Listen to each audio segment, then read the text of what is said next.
حييكم في أولى حلقات بودكاست الجيمات. معي أنا هاني الشيباني وعيسى الجناحي ومحمد صالح برير، وبندردش في مواضيع مختلفة. هاي أولى حلقاتنا وإن شاء الله يعجبكم البودكاست. مواضيع كلها تختص في، يعني ما بقول تختص في السينما، تختص في الفنون بشكل عام، وممكن نفتح مواضيع ثانية. شو أخباركم يا شباب؟ يا مرحبا بك.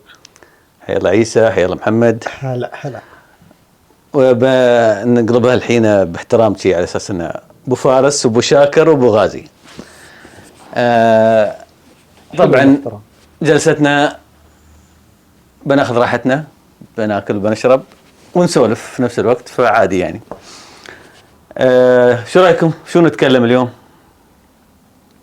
هو من قبل ما تسجل الحلقة عنده موضوع مهم عايز يستفسر عنه. موضوع شو خير؟ العشاء. سلفية شو؟ العشاء. عشاء. والله احنا في خفايف الحين، في بلاليط وفي الجيمات. في بلاليط وفي الجيمات نتسلى وعقب الاكل. انت طبعا مش انا، انت تبون الجيمات؟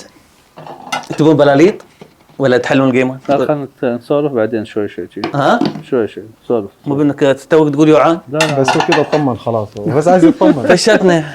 هو عايز يطمن. انزين، شو الاخبار؟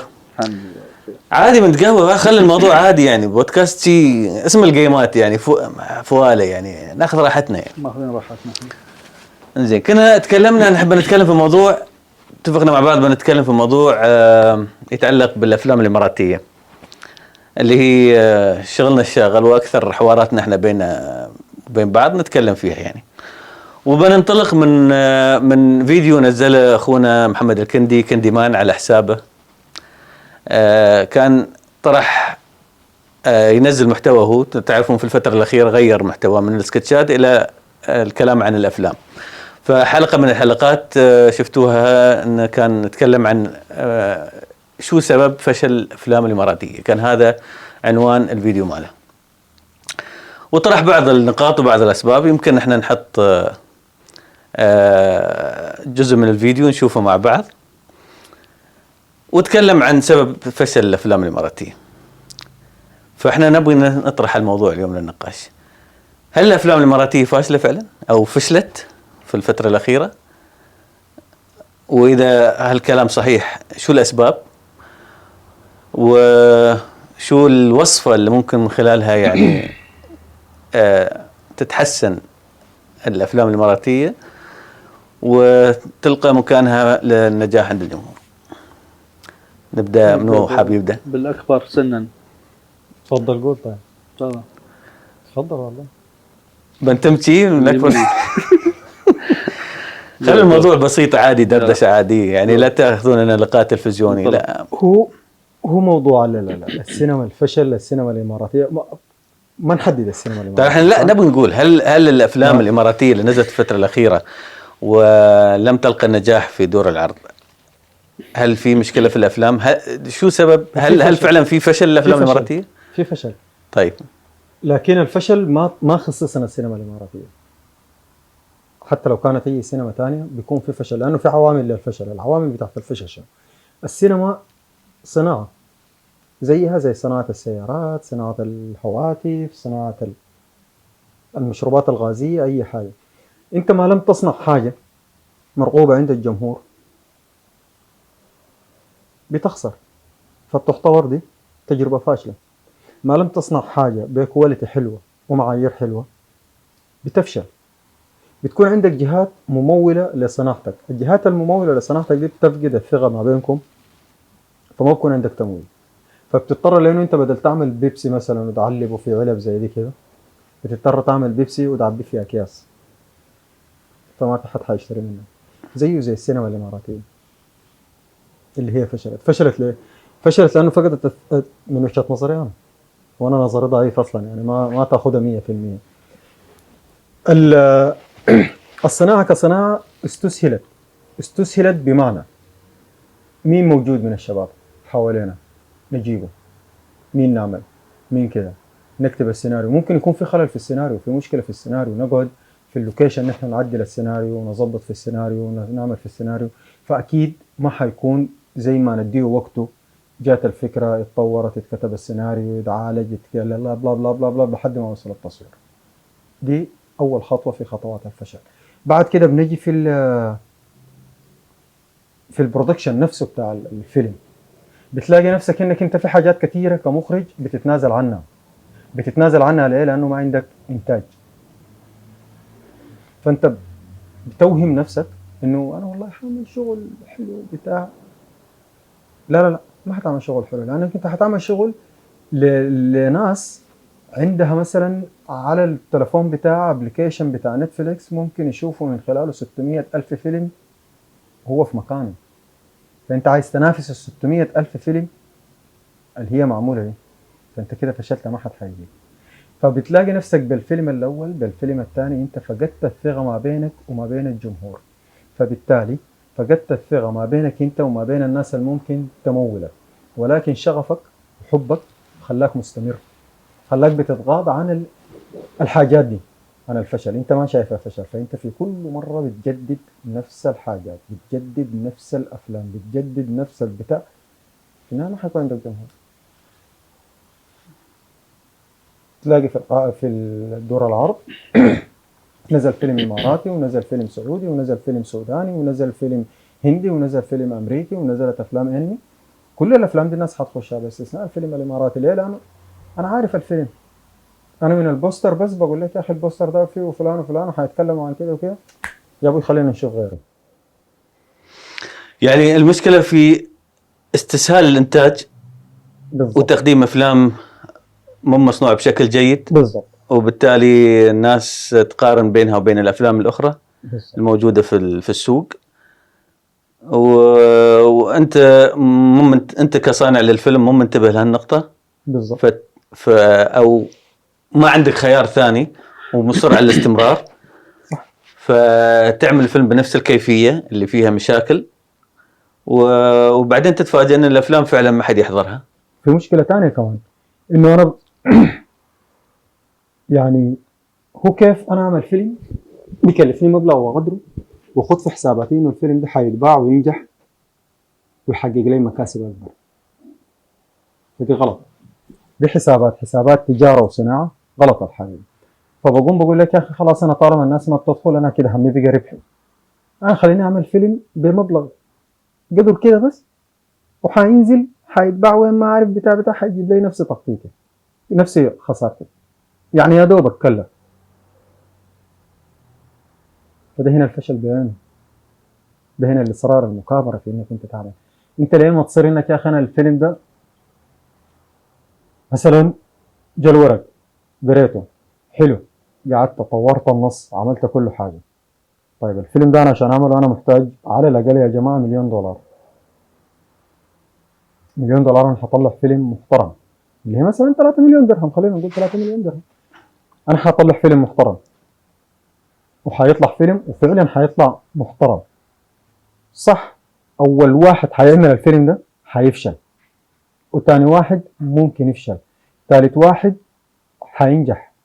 الاول العمل لما نيجي يعمل تاني نجاحه حيكون مضاعف. ليه؟ لانه هو لما عملوا في وقت انه اصلا ما في ثقه، الناس بعيده.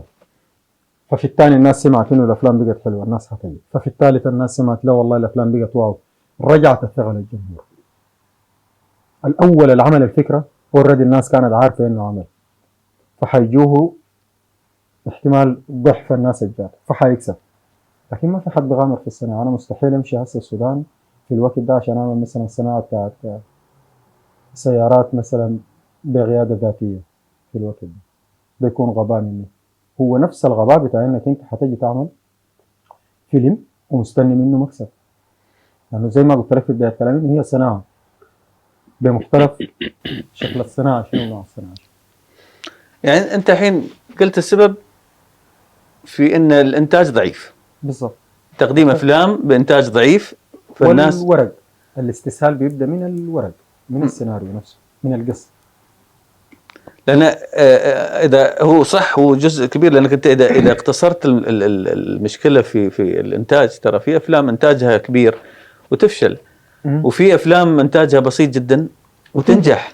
بالضبط. وفي نماذج كثيره موجوده. يعني ما اعتقد انه هو هذا ممكن يكون السبب، احد الاسباب اكيد بلا شك، يعني انه هو موضوع التكلفه الانتاجيه المتواضعه لنسبه كبيره من الافلام الاماراتيه ما يعطيها المجال أنها تتقدم بشكل يرضي ذائقة الجمهور وبحث عن صورة حلوة مختلفة سينمائية بسبب انخفاض التكلفة. بس أيضا أنت قلت أن أيضا عدم العناية بالنصوص السينمائية، ففي النهاية أنت قاعد تقدم عمل محبوك بشكل جيد. بالضبط. يعني التجربة بشكل عام، يعني مو بس يعني عيسى عنده كلمة دائما بيقول، أنا حاسرق أقولها، إنه كل الأفلام عندنا رحلة ومشكلة ومزرعة. صح؟ دائما بيقول كده. كانت فترة هي معظم الأفلام بالضبط.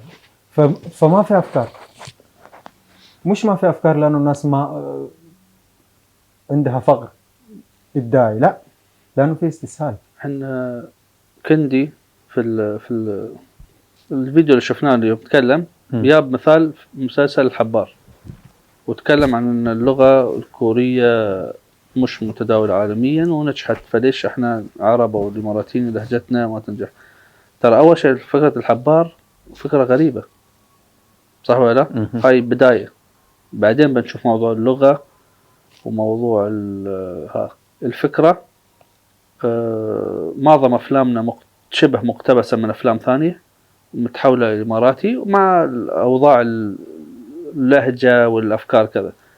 بس كمثال هذا اللي هو قاله، لا، الحبار من البداية هي فكرة غريبة، وحسب ما قرينا ان المؤلف تقريبا 11 سنة تقريبا كان يعرضها على منتجين، والفكرة انرفض زي ما نتفليكس وافقوا عليه وسووه وانتشر بالمستوى العالمي.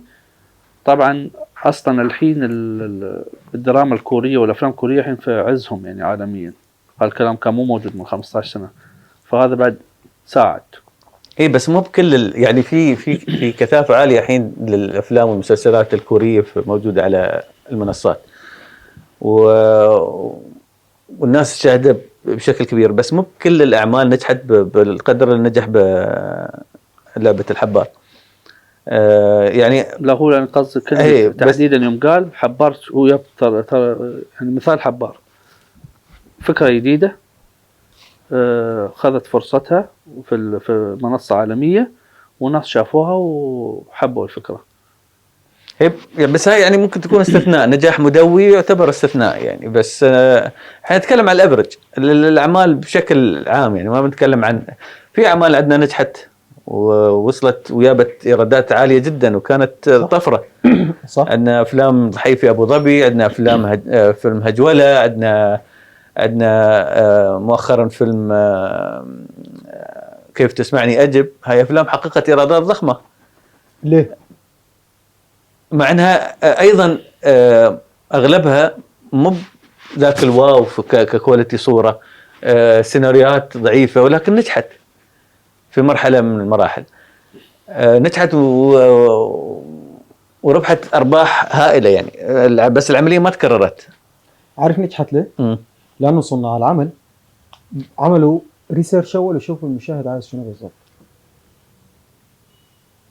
بس اصحاب نفس الاعمال عملوا اجزاء ثانيه لنفس الافلام هذه بنفس الابطال بنفس الكيفيه بنفس المعادله وفشلت. نحن عندنا تجربه زي ذلك، مره نجحت ومره فشلت. هي ما الحين شو المشكله؟ هل الافلام اللي في البدايه كانت تنجح؟ هل كان الجمهور يروح يشوف الافلام متوقع ان في شيء راح يستمتع فيه من خلال مشاهده الافلام، وبعدين حصل صدمه فصدمه ورا صدمه وصدمه، بعدين امتنع تماما عن مشاهده الافلام؟ ما الصدمه من سبب انه ده العمل الجزء الثاني، انه المشكله فيه هو. المشكله وين؟ من شويه قلت لك انه اللي بيعمل الخطوه الاولى ما حينجح، لكن اللي بعده واللي بعده واللي بعده لما يعملوا ويمشوا في نفس خطاه بيجيبوا الثقه في الناس بتجي. اللي بيحصل شنو؟ الناس دي لما عملت الافلام الاجزاء الاولى نجحت، ما بين الجزء الاول اللي عملوه والجزء الثاني اللي عملوه ممكن تكون نفس الجوده بتاعت العمل وحلاوه العمل وكل حاجه، ولكن في النص ما بينه جات مجموعه بتاعت افلام خلقت جاب بين المشاهد وصناعه السينما الاماراتيه. فلما نيجي ينزل فيلم اماراتي ثاني انا قبل ما اشوفه بقول لك سيء. يعني اكيد ما حيكون زي باقي الافلام اللي سبقته. انا رايي في هالموضوع تحديدا احتمال، يعني مش اكيد، ان انا جبت ايرادات ودخلوا هذا يعني لغه ارقام مهمه ان انت يعني تشوف شو فيها، يعني ان هي ناس حضروا عدد كبير، الارقام تتكلم وشيء مهم. طلعوا من الفيلم عاجبهم ولا مو عاجبهم هني السؤال. ترى انا بدخل في نجم في الفيلم فبدخل، عجبني ولا ما عجبني الفيلم هني السؤال ثاني. الحين هذا عجبني معناته انا هاي الفيلم استوى عندي بالنسبه لي ماركه الاسم ماله، انا هالفيلم بثق فيه فبدخل فيه. فاما لو انا دخلت وما عجبني فبالتالي ليش احضر الجزء الثاني؟ المنتج يشوف العمل انحضر له، وغالبا ممكن يكون قاعد يسأل اطراف معينه كلهم يعني ممكن يجاملون ان هي فيلم حلو تمام، يتحمس يسوي الجزء الثاني. الجماهير يوم طلعوا وما حسوا بهالموضوع، اوكي حضرنا ارقام كبيره حضروا، بس هل طلع مستانس ولا لا؟ هالسؤال. فما يدخل الجزء الثاني لانه هو اصلا الجزء الاول ما عجبه، بعيدا عن ارقام الحضور. انا حضرت اوكي حسيت ان في شيء في الفيلم هذا، بعدين ما عجبني. انت جيت كمنتج وكفريق عمل شفتوا بس العدد الحضور، هل اراء حقيقيه حصلت انت يعني اراء حقيقيه من عاجبهم ولا مو عاجبهم عشان اسوي، ولا هي يعني عواطف ان انا غير بسوي الجزء الثاني؟ يعني انت يعني الفكره ان انت تبغي توصل له انه ممكن الجزء الاول نجح لان الناس عندها تشوق انها تشوف الفيلم هذا تتعرف عليه، فهذا عطى مؤشر خادع لصاحب الفيلم انه فيلم ناجح وان الجمهور يبغيه، فيا عمل جزء ثاني، في حين ان الجزء الاول الجمهور دخل الفيلم ولكن ما عجب الفيلم فما دخل الجزء الثاني. هذا انا اشوفه هذا اللي يعني تبغي تقوله اكثر من مره تكرر. يعني الحين انا حضرت افتتاحات افلام، ولا هل الفيلم نفسه ترى يعني هل لان الجزء الاول ما عجبهم ولا الجزء الثاني مو بنفس جوده الجزء الاول؟ لا احنا غالبا الجزء الثاني ما قاعد يدخلونه اصلا عشان يعطونا فرصه انه يكون زي مو زين. يعني في امتناع عن المشاهده اصلا. انا ما دام دخلت بعدد كبير الجزء الاول، ترى في العالم كله الحسبه كيف؟ الممثل هذا سوى فيلم معين حلو، بعدين سوى 3-4 افلام مو اوكي، يوم يرجع يبي ينقذ نفسه يسوي الجزء الثاني من فيلم ناجح.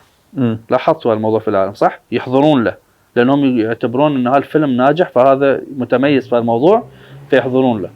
عاد بعدين يشوفون الجزء الثاني اوكي ولا مسويه نظام اللي هو بس يباي يستغل شهرة الجزء الاول بس ياخذ فرصته. حين احنا عنا حين انت اكيد احنا حضرنا وايد افتتاح افلام دعوات، فاثناء الافتتاح انا احس الناس يعني قاعدين يهنون المخرجين والمؤلفين، وهذا ان الموضوع خلاص يعني هذا ما في فيلم لا قبله ولا بعده. توقف وياهم برا ينتقدون العمل، بس اثناء هذا عرس الابطال، عرس نفس عرس، يجاملون المخرج ما يكسرون بخاطر والمؤلف والله وفنان وضحك، تشوف ضحك هستيري في الافتتاح. احضر الفيلم انت مع الجمهور كان مو فيلم كوميدي، كل 10 دقائق ربع ساعة في إفيه ممكن يضحك عليه، ممكن حتى ما تشوف ابتسامة في وجه المشاهد. هاي بعد يمكن تخدع، ترى انت ناس جايين يجاملونك، عرسك هذا عرس المخرج عرس المنتج، حد بيجي في عرسك بيقولك لا ترى الديكور مو بشيء هني ولا لبسك البشت مالك مو بوايد، ما حد يقولك شو، كلهم بيجون يهنونك. العشاء بتاعكم ما حلو ليه مثلا زين. انا اعتقادي ان في شغلنا احنا لين الحين في استسهال نفس ما قال، هذا واضح. في عواطف وايد في ان اسوي العمل هذا. في مثلا كيف يعني عواطف؟ يعني ان الموضوع ما ياخذ وقته ان انا اقرر اسوي هالفيلم. يعني مثال بسيط، انا الحين انا يعني شوف الاسباب انا ما اشوفها لا في الانتاج ولا في السيناريو ولا في المخرج، هم هي باقة كاملة كل واحدة فيها مشاكل. يعني احنا مع بعض بشكل دايم نعرض أعمالنا على ناس ونعرض سيناريوهات، وسواء أماكن مؤسسات أو إنتاج أو كذا، والأعمال هاي مثلا ما تتنفذ في النهاية، ونشوف أوكي ما في مشكلة، هي في الأخير آراء. أنت وافقت على أعمال ثانية تبى تسويها، خلنا نشوف العمل هذا، ونشوف العمل هذا ضعيف أو في مشاكل أو في مجاملة للأشخاص هذه اللي سووا أعمالهم. تجيب أي ناس فنيين تراوي أعمال اللي أنت قدمتها على الأعمال اللي نفذت، تلاقي لا أنت أعمالك ممكن تكون أفضل، في أفكار، في أمور، في كذا، صح؟ زين، هذا معناته هني مو بشغل السيناريو. في أنت كمنتج جالك 20 نص، أنت سواء كنت منتج أو مخرج اخترت هذا، ما حد جبرك، صح؟ يمكن خلف المخرج ما يعرف يختار، ما يعرف يقرأ، ما يعرف يقرأ الشيء الحلو من مو بحلو. ممكن المنتج ما يعرف شيء عواطف عنده وياخذ شيء ما يكلفه وايد، او هو يحب نوع. انا الحين مثلا صرت فتره كان عندنا انتشار في الافلام الرعب، صح؟ هالنوع من الافلام ما له سوق عندنا، صح؟ واضح يعني ما في فيلم واحد اماراتي نجح في السينما رعب، صح؟ الا الحين لو اعتبرنا فيلم الشبح يعني داخل في موضوع الرعب، بس في التاريخ كله ما في إصرار المنتجين والمخرجين على موضوع الرعب بالشكل كبير من أيام المهرجانات. ها عواطف الحين استوى، هو شو يبغى، هو شو يحب، الجمهور فمصر على تقديمه، بس سواء كان الجمهور. طبعا في ناس ياخذون لا أنا بمدرستي وبسويها، ترى هذا التفكير مش في كل مرة تفكر فيه أنت، في الأخير أنت قاعد تقدم عمل للجمهور. هاي الأمور ممكن في فترات أفلام الرعب في العالم تمشي، مرات الأكشن، مرات كوميديا، مرات كذا. هاي العواطف، اختيارك عواطف، اختيارك للممثلين عواطف. تلاقي الرجال يختار ربيع أكثر ما يختار الشخص الأفضل، يختار اشتغل وياه قبل، ولا يختار واحد شوية بعيد بس ما يعرفه ما يبقى كذا. هاي عواطف. متى أنزل الفيلم، متى أصوره، هل أتريا أشتغل على النص وايد وأدور وايد وهذا، ولا أشتغل له عواطف يلا بنسوي بسرعة كعواطف. ترى قرارات هاي عاطفية. أنا بشتغل بسرعة، أبى أسوي شيء عاطفة. بنزل فيلم متى، يلا بنزل الحين، أوهم نفسي نهار أو أحسن وقت بنزل فيه الفيلم، لأن أنا باها الوقت أو أنزله مستعيل. فهاي عواطف. يمكن أنت وقت اللي نزلته غلط. أنا وايد أعمال فشلت لأن في وقت هذا في البلد هني في على سبيل المثال بطولة كرة قدم والناس مشغولة في البطولة هاي، فما حد بيحضر، مو حد متفيق. خاص في كأس العالم على سبيل المثال في رمضان، أنت تلاحظ أن في السينما إحنا هني في رمضان ما ينزلون أفلام قوية، صح؟ مع أن في أمريكا ما لهم علاقة في موضوع رمضان، أفلام شغالة، بس أنت ما تنزل لأن خاص جو رمضان، ناس مسلسلات، في طقوس خاصة موجودة، مو بجو واحد يصير هذا شهر استثنائي. فأنت لازم تفكر في هالأمور. ترى هاي عاطفة، ترى أنت قاعد عاطفيا قاعد تقرر أسوي فيلم الرعب، عاطفة مش قرار. يعني هذا متى أنزله، من يجيب معاي، كل هذا عواطف. يعني أنت تبغى تقول إن السبب في قرارات اللي يتخذها أصحاب أو صناع الأفلام، سواء في نوعية الفيلم اللي يستخدمونه، سواء نوعية المشاركين في الفيلم، توقيت عرض الفيلم، كلها قرارات ما تنبع من تفكير عقلاني، تنبع من عاطفة أو رغبة شخصية، بدون ما يحسب حساب العوامل الأخرى للجمهور وكذا، شو اللي يبغيه الجمهور وشو التوقيت المناسب. مرة شفت مقابلة ويا أحمد مراد أتوقع، تكلم عن الفيل الأزرق. أحمد مراد الروائي والسيناريست معروف كاتب الأفلام. هاي تخيل قال لك احنا حدود شهر ونص نجتمع بس عشان نختار الممثلين، مو بشيء ثاني. يوميا بالساعات. هم عدد الممثلين كم في الفيلم؟ 6-7 ترى الرئيسيين، أكيد ما كانوا يجتمعون عشان الكومبارس.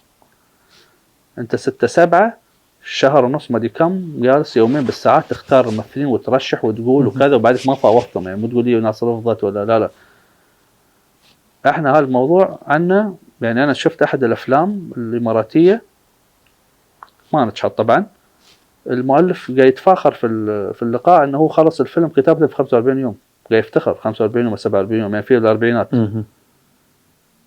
أنا القصيدة مفروض المحترم ما تخلص في 45 يوم اللي هو 8 أبيات.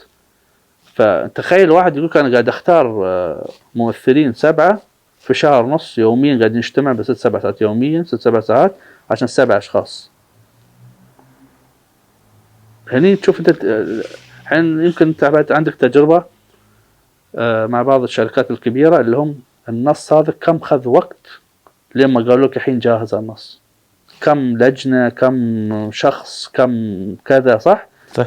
في هوليوود احنا عارفين الموضوع هذا، لو أكبر مؤلف جايب 10 أوسكار يجيبون نص ماله يضبطونه، والله أنت عندك شوية ضعف في الجمل الرومانسية فيعطون اللي مؤلف عنده خبرة في الرومانسية يغير لك كم جملة وما يزعل عادي طبيعي عنده، وفي الأخير بيكتبون اسمه هو، ترى هذا ما بيكتبون حتى هذا.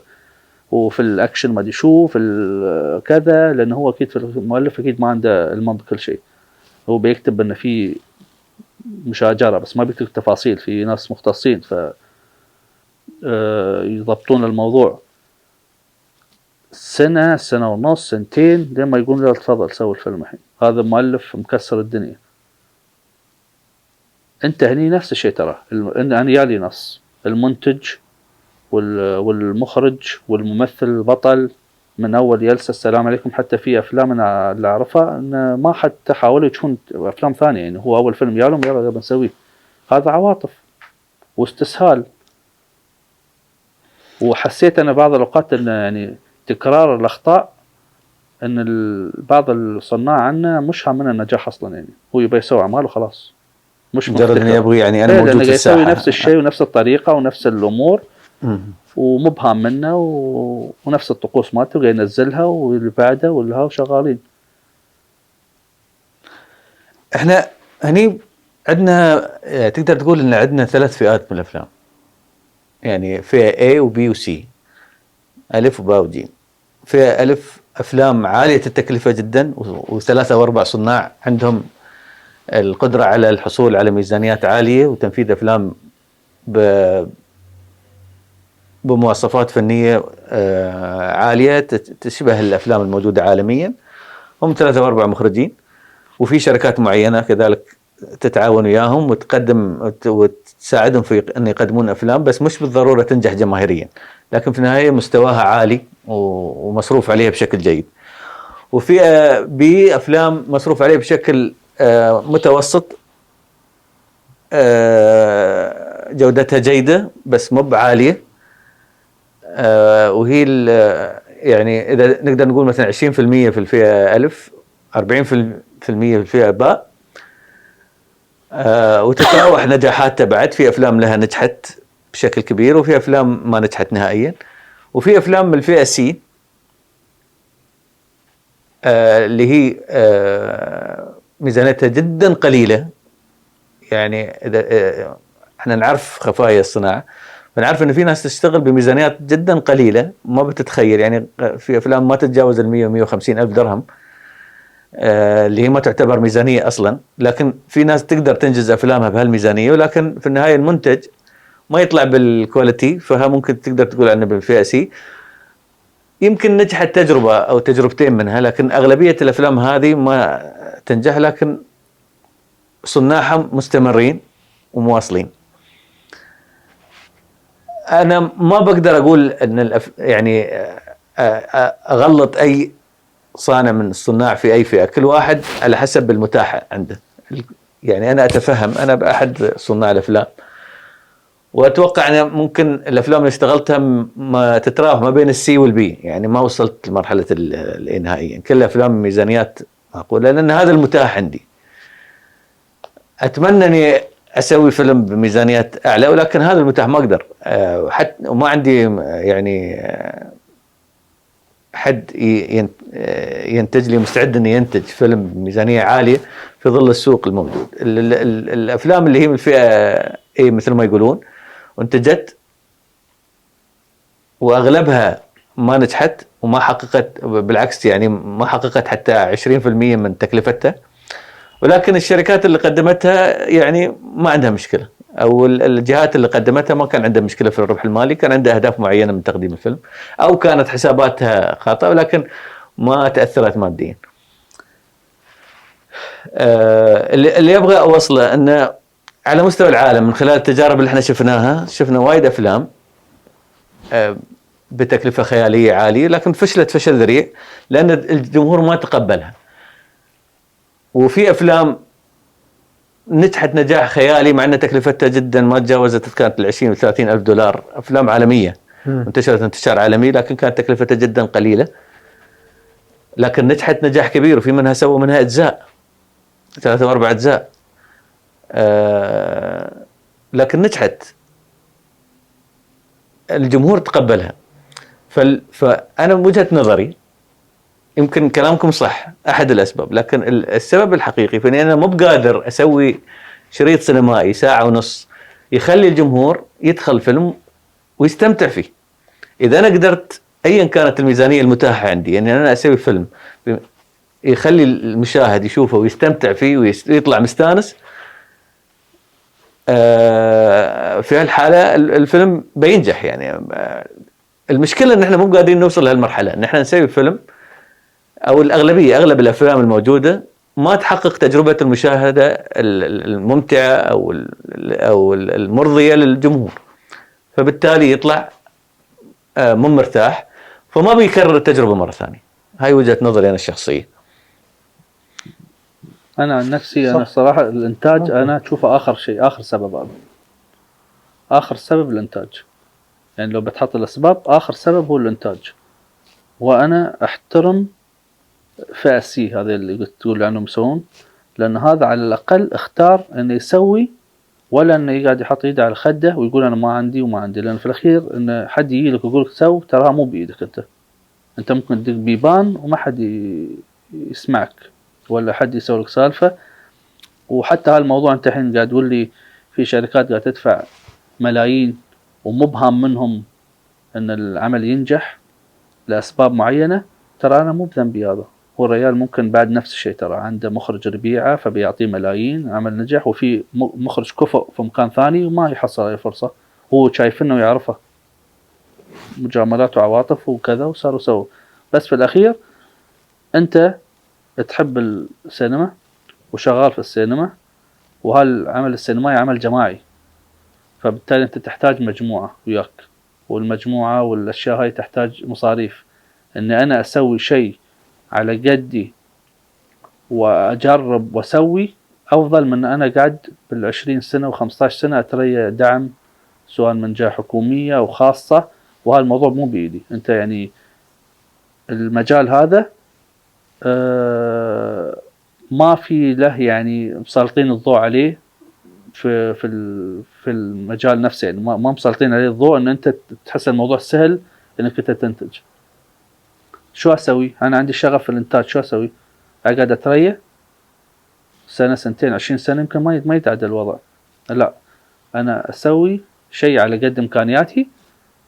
بس انا ارجع واقول موضوع انت المشروع كامل يوم تسويه، يمكن حتى في الافلام القصيره، في افلام قصيره ما مكلفه 1000 درهم حصل جوائز على مستوى العالم، وفي افلام كلفت 5000 دولار و10000 و20000 دولار وما حد سوى المسالفه. المشروع كامل كيف انت درت الموضوع من البدايه وسويته، ممكن العمل الصغير هذا يعجب الناس، والعمل نفس ما قلت انت الكبير المكلف ملايين ما يعجب الناس. هو فكرة المشروع مالك هو اللي يتحدد. فأنا تشوف موضوع الإنتاج هذا آخر شيء،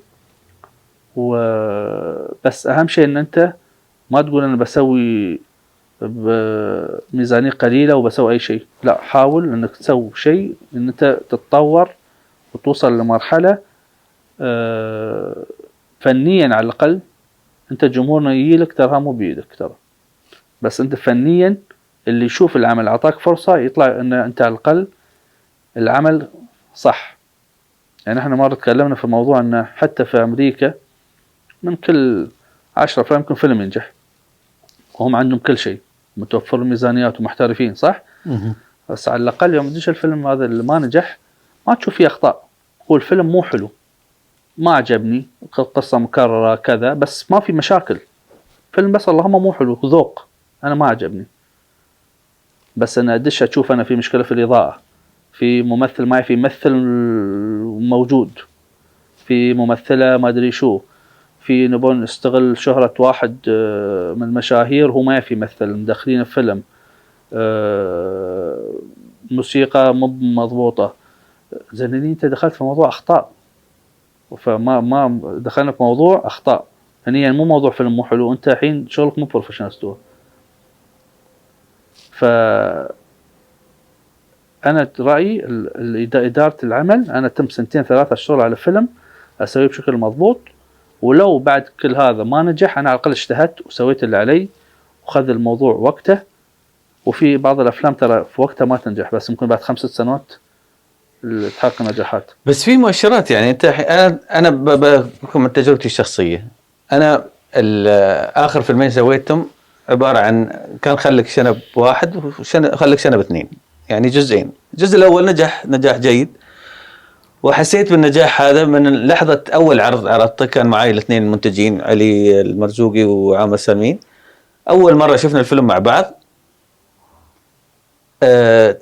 حسيت بحاله حماس عند الاثنين جميله جدا، حسستني بالاطمئنان انه وايد عجبهم الفيلم واستانسوا، وكان اول مره يشوفون الفيلم. وبعدها كان العرض الخاص، فبعد الناس شافت الفيلم واستمتعت، وكان ردود الافعال ايجابيه تحسها في عيونهم. يعني انت قلت انت حضرت وايد عروض افلام بس الناس تجامل، فانت تقدر تستشعر منو اللي جاملك ومنو اللي فعلا مبسوط بالفيلم. ترى هاي في تدش في موضوع ثاني، انت تعرف شو تدش في موضوع ثاني؟ ان انت كمخرج لو يا واحد قال لك بشكل صريح ان الفيلم ما عجبني وقال انت هل بتتقبل؟ ما اغلب المخرجين ما يتقبلون. زين انا شخصيا اتقبل، ازعل اتضايق بس اتقبل. زين واتفهم واعرف ان الخطا ترى انا بكمل لك، يقول يعتبرك عادي. انا بكمل لك الجزء الثاني، نفس القعده هاي اللي قعدناها، المشاهده الاولى للفيلم بعد ما خلصت الفيلم، جبت شركائي الاثنين المنتجين فيشوفون الفيلم معاي، حسيت مو بنفس الاحساس الاولي. اوكي انه كان في ناس تطلع التليفون، حسيت انه في خلل. ويا العرض الخاص للفيلم بعد نفس الشيء، وجوه الناس حتى لو انها تبارك لك بس مو بنفس الكيفيه اللي كانت ايام الجزء الاول.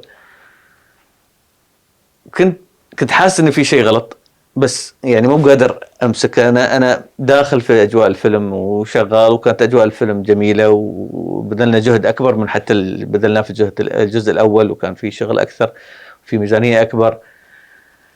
بس في النهايه تجربه المشاهده هي اللي فرقت، احساس الناس بالعمل واعجابهم فيه هو اللي فرق. فبغض النظر حتى لو كان نجح جماهيريا، بس انا حسيت انه في خلل في الفيلم. ومع الوقت بديت اكتشف ان في اخطاء ارتكبتها انا شخصيا كان ممكن تخلي تجربه المشاهده تكون افضل. فاقول لك تجربه فيلم واحد او من جزئين، الجزء الاول تكلفته اقل، الجهد اللي فيه اقل، ومع ذلك كان الفيلم كتجربه مشاهده افضل. الجزء الثاني مجهود اكثر، ممثلين اكثر، ميزانيه اكبر، بس تجربه المشاهده ما كانت بنفس الكيفيه، فكانت هي المشكله.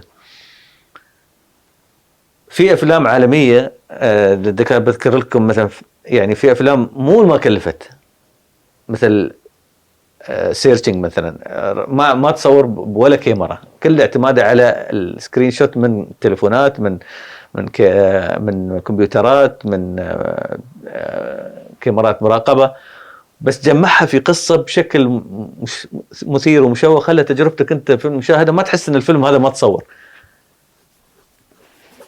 في فيلم ثاني مثلا بارانورمال اكتيفيتي، هذا نعمل منه 3 أو 4 أجزاء، فيلم ماشي ما تحس انه تكلفته 500 درهم، كله معتمد على كاميرات مراقبه ومشاهد طويله وكله رعب، ومع ذلك الفيلم انعمل منه الجزء الاول ياب ارباح خياليه، الجزء الثاني اعتقد 4 اجزاء.